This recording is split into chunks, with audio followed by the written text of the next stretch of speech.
Part 1. I met Ryan on a Thursday afternoon. In aisle 6 of a grocery store I didn't even plan to visit. I had spilled an entire carton of blueberries across the floor. They rolled everywhere, like tiny messengers of chaos. I knelt to clean them up, flustered and apologizing to no one in particular. And then I heard a voice. "Need a hand?" I looked up, and there he was. Blue flannel shirt, soft brown eyes, smile like warmth wrapped in safety. He crouched down beside me, helped gather the fruit without judgment, then handed me a fresh carton from the shelf. "Blueberries are my favorite too," he said. We shared a laugh. An unexpected moment between two strangers in the middle of a bland store. I didn't ask for his number. He didn't ask for mine. But as fate or foolish luck would have it, we bumped into each other again. 2 weeks later, at a local bookstore, he was reading the back of a mystery novel. I was looking for anything to distract me from my fourth lonely Saturday in a row. "Blueberry girl," he said, smiling. Turned and smiled back. "Grocery guy," I replied. That was how it started. Not with fireworks, but with fruit, books, and banter. He was easy to talk to, the kind of person who actually listened when you spoke. He asked real questions, and cared about the answers. He didn't flinch when I said I was divorced. He just nodded slowly, then said, "Sometimes we get a first draft before the final story begins." I didn't know if it was a line, but I liked how it made me feel. Less broken, more possible. We began seeing each other. Coffee first, then walks, then dinners. Every time he laughed, it felt like I was being invited into a secret I hadn't known I needed. He wasn't flashy, but he was kind, steady, and in a world that had left me guessing too often, that steadiness felt like something holy. He never pushed for too much, never made promises he couldn't keep. Slowly, without announcing it, he became part of my life. He learned how I liked my tea. He remembered my mom's name. He asked about my dreams. Not my job, not my routines, but the stuff I whispered to myself when no one else could hear. We dated for 5 months. And in those 5 months, he never once brought me to his place. He always came to mine. Always made some excuse about renovations. Or how messy it was. I thought it was quirky. Maybe even respectful. He didn't talk much about his past either. Said it was complicated. And who doesn't have complicated history? So I didn't press. Instead, I told myself we were building something in the present, and the past could catch up later. But then came the night that changed everything. We were out for dinner. A small Thai place on a quiet street. Dim lighting, soft music, flickering candles. Halfway through the meal, he reached across the table and held my hand. "I think I'm falling in love with you," he said. My breath caught, not because I was surprised, but because I felt the same. "I think I'm already there," I whispered. And for a moment, felt like a movie. The kind where the music swells, and everything fades to black with a promise of forever. Except forever didn't come. What came instead was the woman at my door. 3 days later, she knocked like someone who had every right to be there. When I opened it, I saw her. Black coat, red lipstick, a look on her face like she already knew she was about to ruin my life. "Are you Emma?" she asked. I nodded, fully, unease climbing into my lungs. "I'm Clara," she said. "I'm Ryan's wife." The world shifted sideways. I laughed, not because it was funny, but because it couldn't be real. No, that's not possible," I said. She stepped forward, held out her phone. There was photos of their wedding. Him in a tuxedo, her in white, kissing beneath a floral arch. Date stamp, time stamp, less than 2 years ago. I felt like I was underwater. Everything muffled, everything far. "You're not the first," Clara said softly. "And I doubt you'll be the last." I wanted to scream. I wanted to collapse. I wanted to hit something. But instead, stood there, frozen, trying to make sense of what couldn't be real. Clara left without another word. Just handed me a card, her number written on it. "In case you ever want to talk woman to woman," she said.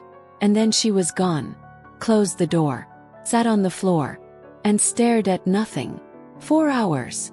Ryan texted later that night. Said he had an emergency and couldn't make it for dinner. I didn't reply. I didn't cry either. Yet, I just sat in silence, trying to find where the lie started, trying to remember what was real. If anything was, how do you fall for someone who already belongs to someone else? How do you not see it coming?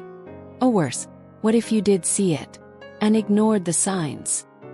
So now I'm here, staring at a man I thought was my soulmate, and wondering how many other doors his lies have knocked on.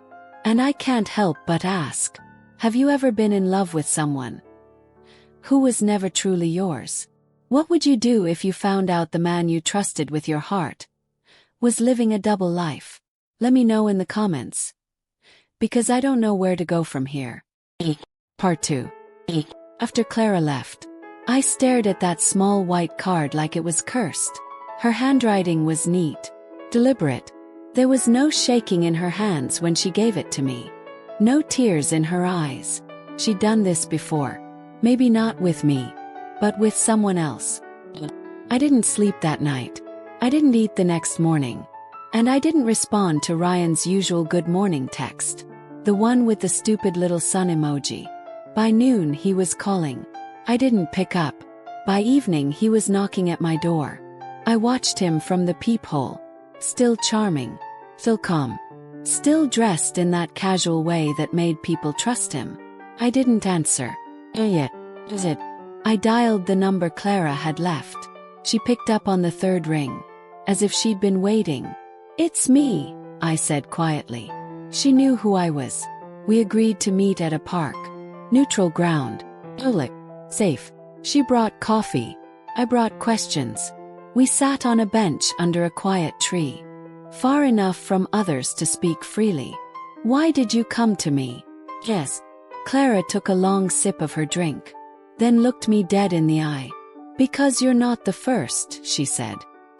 She told me everything. She and Ryan had been married for almost 2 years. Started like magic, then turned into something else. He was always away. Always working late. Always unreachable on weekends. He was a consultant, she said, for what he never made clear. Then came the odd charges on their shared card. Restaurants she'd never been to. Hotels she'd never heard of. And perfume. Scents she didn't wear. When she confronted him, he denied it. Said she was paranoid. Kissed her. Blamed her. Then bought her flowers. Made love to her like nothing had happened. The cycle repeated. Until she found a receipt. With my name on it. From a dinner 2 towns over. She searched it. And there I was. My Facebook. Public enough for her to see photos. Some of them with Ryan in the background. Cut off. Hidden. But unmistakably him. "Do you hate me?" "Yes." She shook her head. "No," she said. I did. For about 5 minutes. But then I realized. We're both victims. That word felt sharp. Too sharp. Them. I didn't want to be one. I didn't want to admit that I'd been fooled. But what else was I? Clara reached into her bag and pulled out a folder. Porn. It. Photos. Screenshots. Copies of messages. Other women. At least 4. He recycles names, she said. He told one of them her name reminded him of his mom. He told me the same. I wanted to throw up. She wasn't telling me this to hurt me. She was telling me this because she wanted me to know. Wanted me to help. "What do you want from me?" "Yes." Clara didn't hesitate. "Proof," she said. "Something only you can get. He trusts you right now. If we can record him admitting any of this, I can use it." "Use it how?" "To end it," she said. "For real. Legally. Financially. Publicly if I have to." I looked at the folder again. The girls who looked like me. The smiles that didn't know they were lies yet. I need time, I whispered. Clara nodded. You don't owe me anything, she said. But I did, even if I didn't want to admit it yet. That night, I let Ryan in. He hugged me, held me longer than usual, said he'd been worried sick, said he thought he'd lost me. I didn't cry. I didn't scream. He smiled. Forgiving. Let's go away, I whispered. He pulled back, surprised. Where? Somewhere quiet, I said. Just us.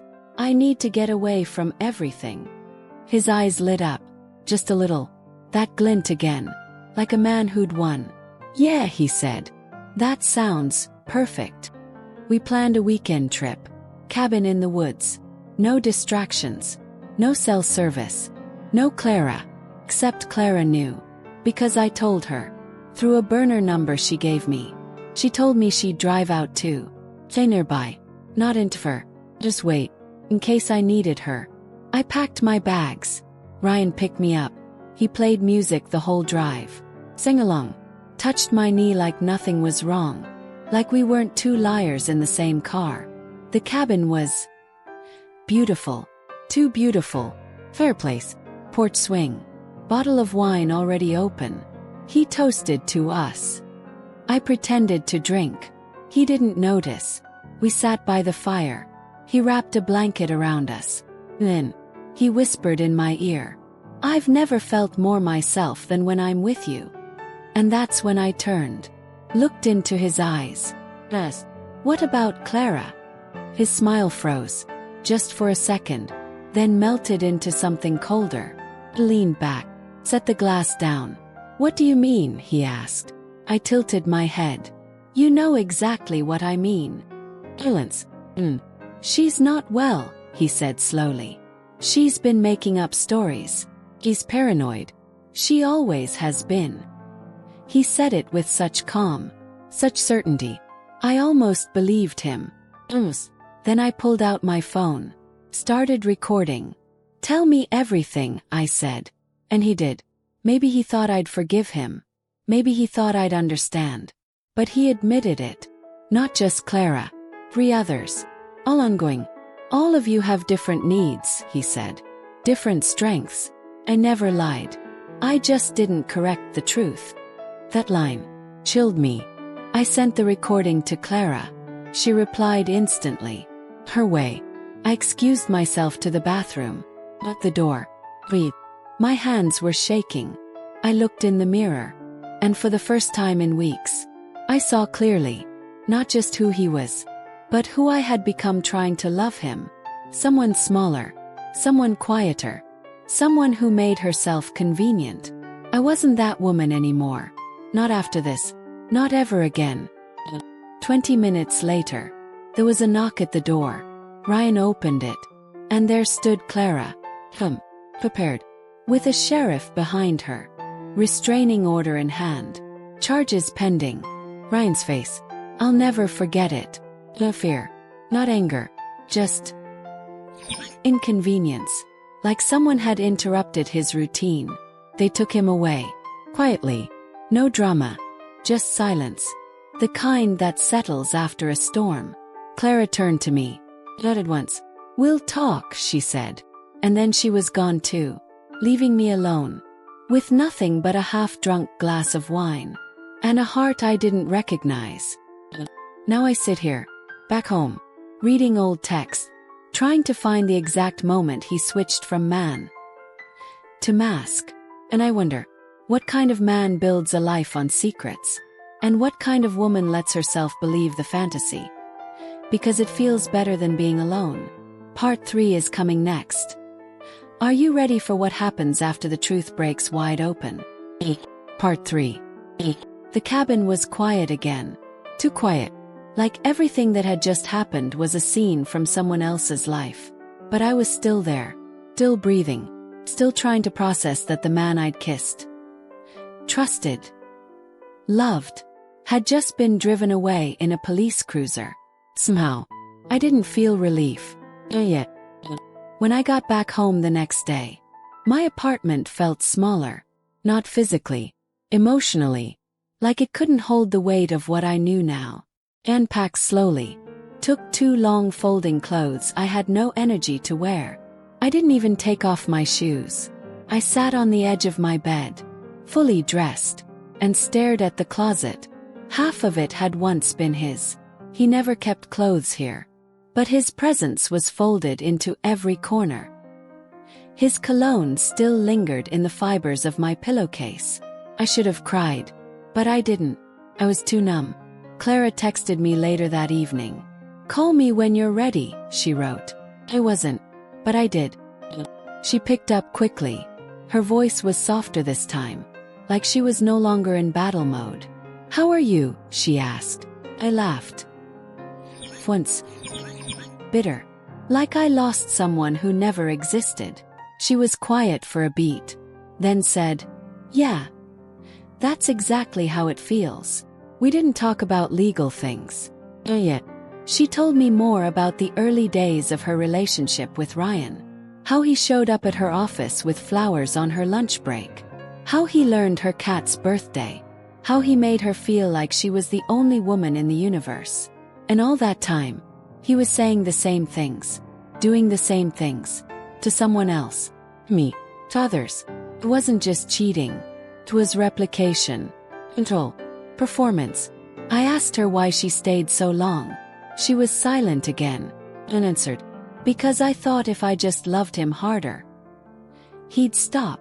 My heart cracked at that, because I had thought the same thing. The days after that were blurry.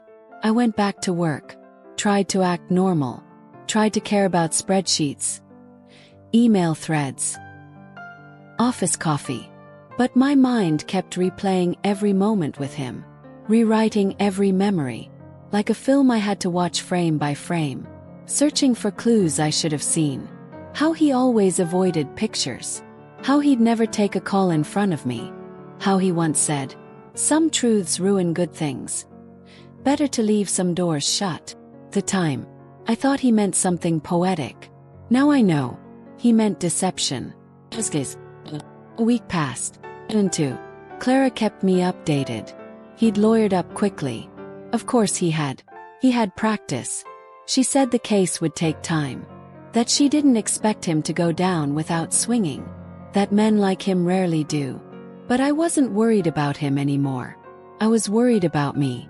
About the way I no longer trusted my own judgment. About how I jumped at shadows. How I questioned every compliment.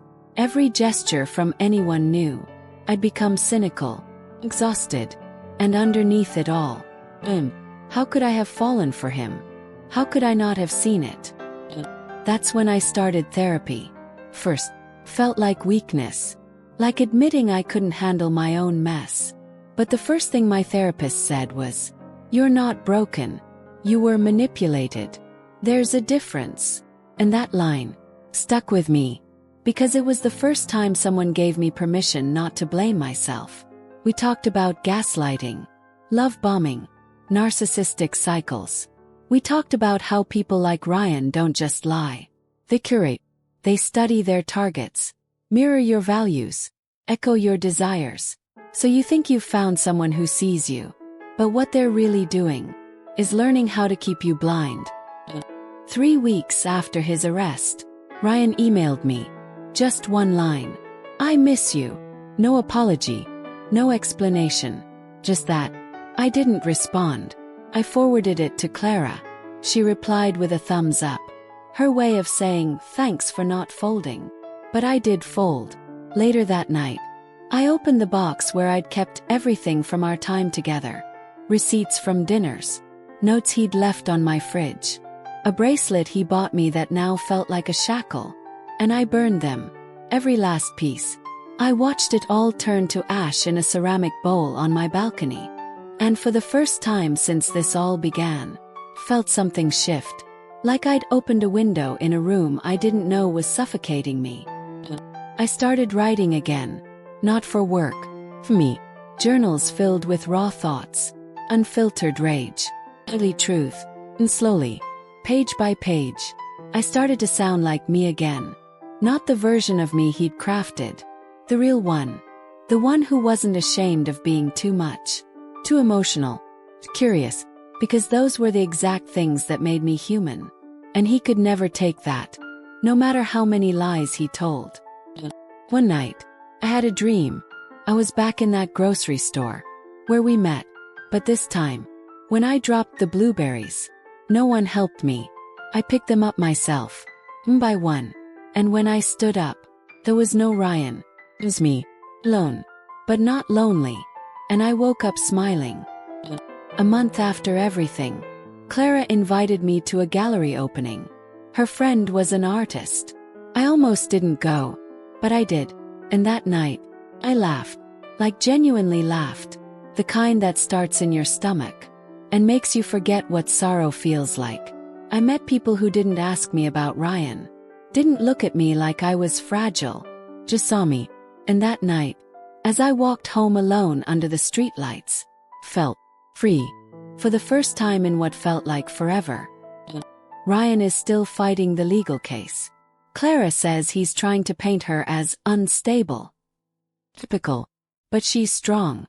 Stronger than I ever realized. And me. I'm healing. Not perfectly. Not linearly. But truly. And I've learned something. Something I want every woman to hear. The people who love you right won't make you question your own reality. They won't live in shadows or ask you to shrink just so they can shine. They won't almost choose you while choosing others behind closed doors. So if you're sitting there, reading this, wondering if someone is lying to you, ask yourself, do you feel safe when they're not around? Or just relieved?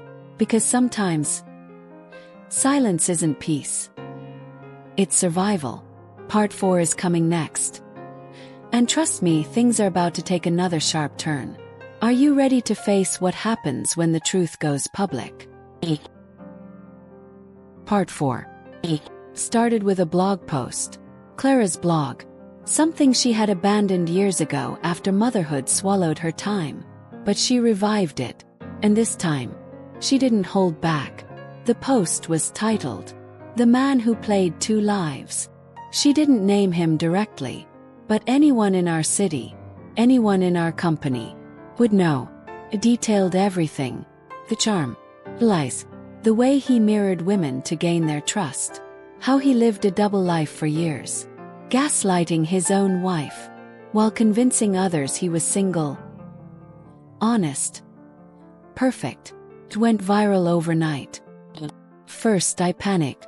My name wasn't mentioned, but the details were close. The blueberry aisle, long drives, the nights in the cabin. People would connect dots, especially those who knew me. I thought about calling Clara, telling her to take it down. But when I read it again, I didn't feel fear, felt power. For the first time, the truth wasn't whispered. It was published. Unapologetic.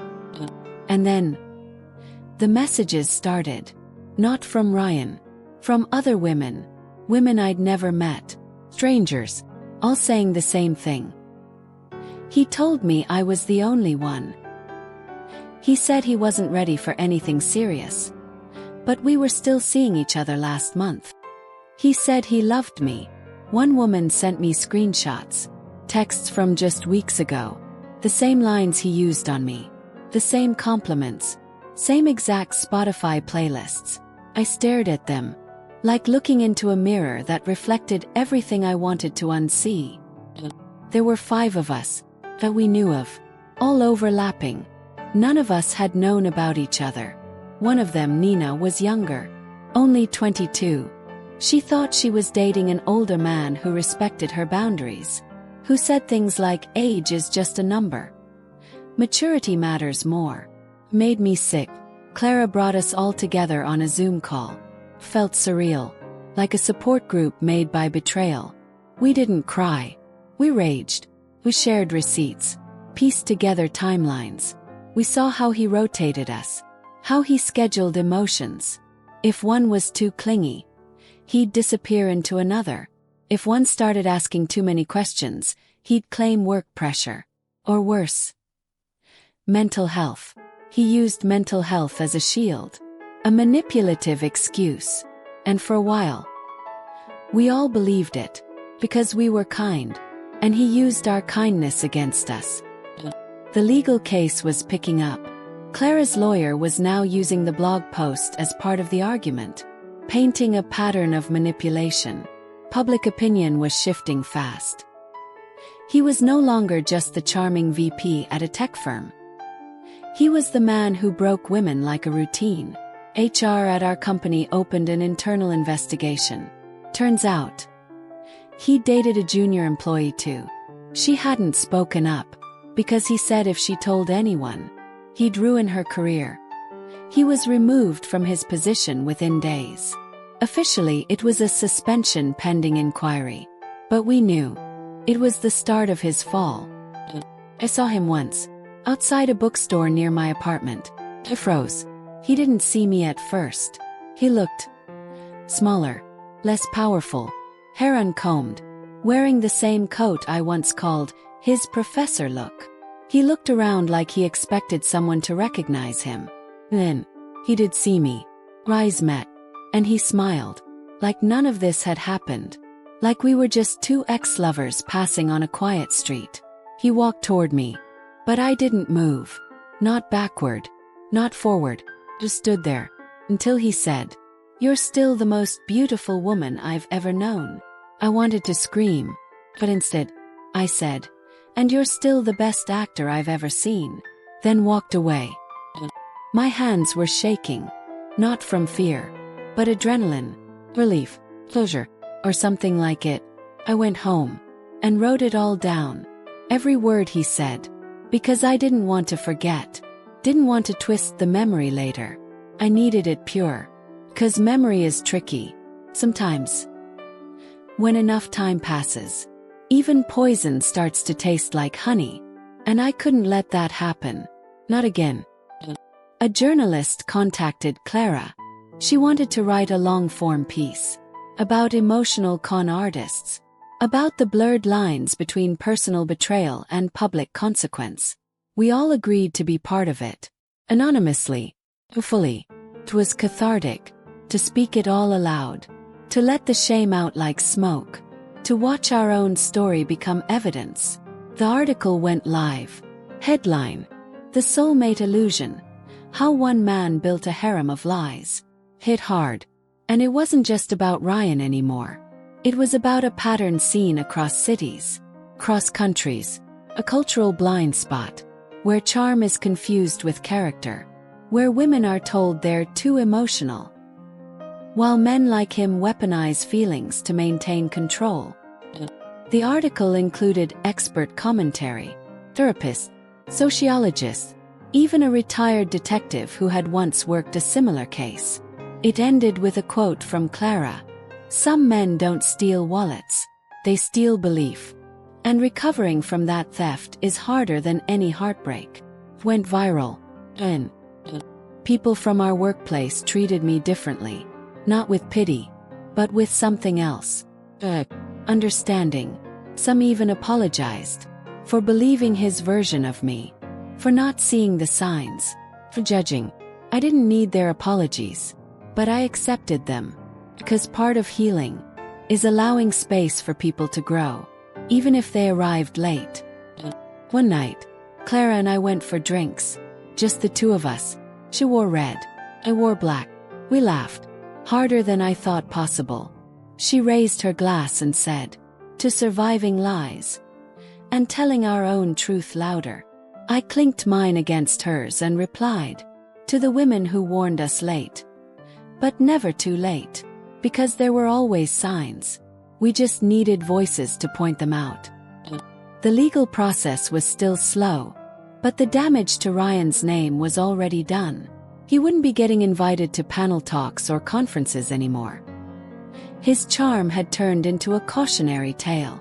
His face, once admired, now whispered about in boardrooms and break rooms. And us, we didn't just survive. We redefined what it meant to own the story. He didn't end us. He revealed us, and to each other. But there's one more twist. One more truth that hadn't surfaced yet. And it was coming for me. Because healing isn't linear. And closure, it's never clean. What happens when you think you've moved on? But a final secret threatens to rip the wound open again. Part 5, the final chapter, is next. And it's going to change everything. Part 5. 3 months had passed. Long enough for the headlines to fade. Short enough for the memory to stay raw. Ryan was out of the company. Out of the industry. And, from what I heard, out of the city. Clara had moved into a new apartment. One with light. Plants. And no trace of him. The other women had started new jobs. New routines. And I was doing okay. I wasn't in love. Wasn't trying to be. I was learning how to be me. Without someone else's gaze defining my worth. Felt like progress. Until one afternoon. Got an email. From his mother. Her name was Diane. We'd never met. But I remembered him mentioning her once. That she'd raised him alone. That they weren't close anymore. The subject line simply said, "You deserve to know this." I hesitated before opening it. But curiosity won. Inside was a single paragraph. And 2 attachments.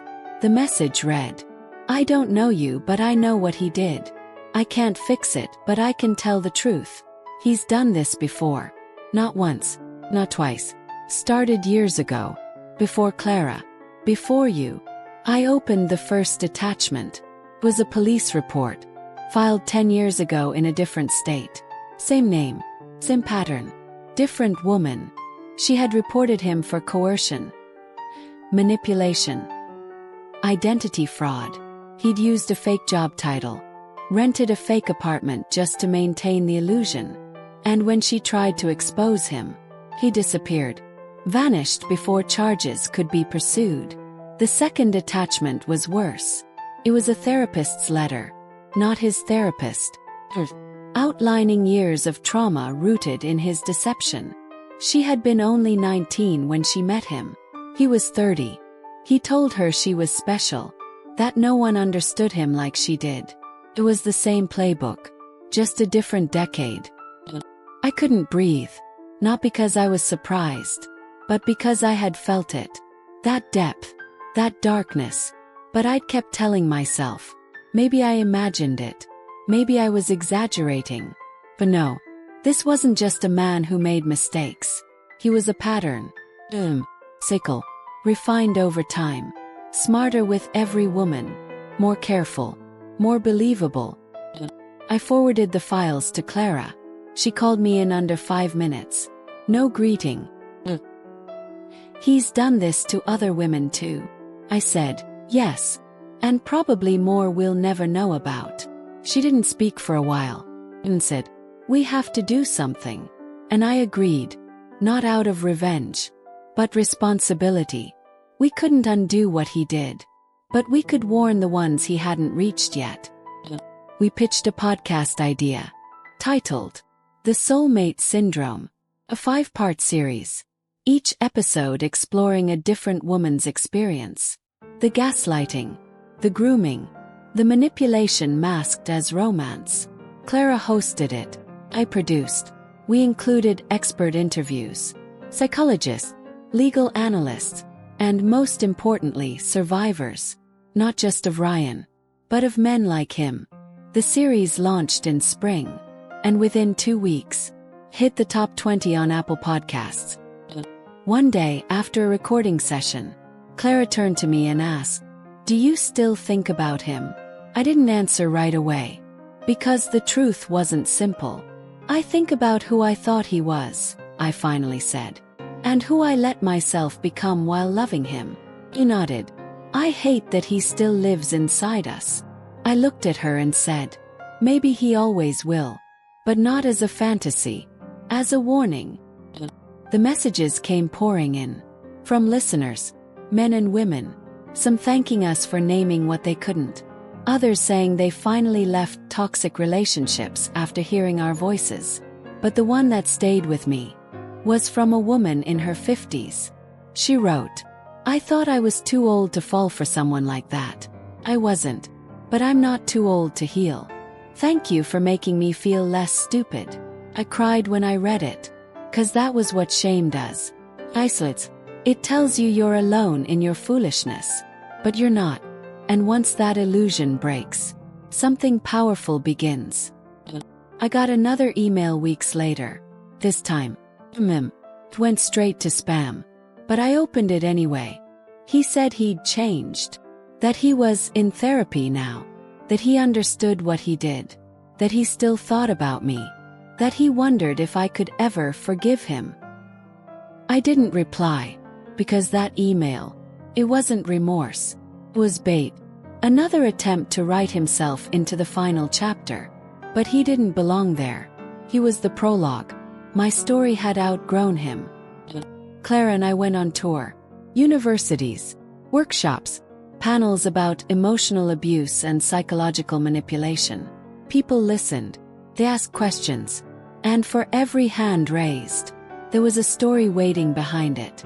One professor pulled me aside after a seminar and said, "You're helping people name things they've lived with in silence." And that mattered more than any closure he could have given me. It's been a year now. Since the blog. Since the collapse. Since I found out I wasn't the only one. And never was. I don't flinch when I hear his name. I don't dream about him either. But I do remember. Not with longing. But with clarity. Because the lesson wasn't just about betrayal. It was about how much I ignored. How much I wanted the lie to be real. And how long it took me to choose truth over fantasy. I still believe in love. But not the kind that drowns your voice. I believe in love that sharpens your vision. That feels peaceful. Not performative. I believe in intuition. And I believe in listening to it. Even when it whispers. So if you're watching this, and you feel that knot in your stomach, if something feels off, probably is, don't ignore it. Don't minimize it. And don't let anyone convince you that confusion is the cost of love. It's not. Because real love doesn't leave you questioning your sanity. It holds your truth in its hands. And never lets you doubt it. This was my story. But maybe it's yours too. Tell me, what would you do if you found out your soulmate was already married to someone else? Would you stay silent? Or would you speak louder than ever before?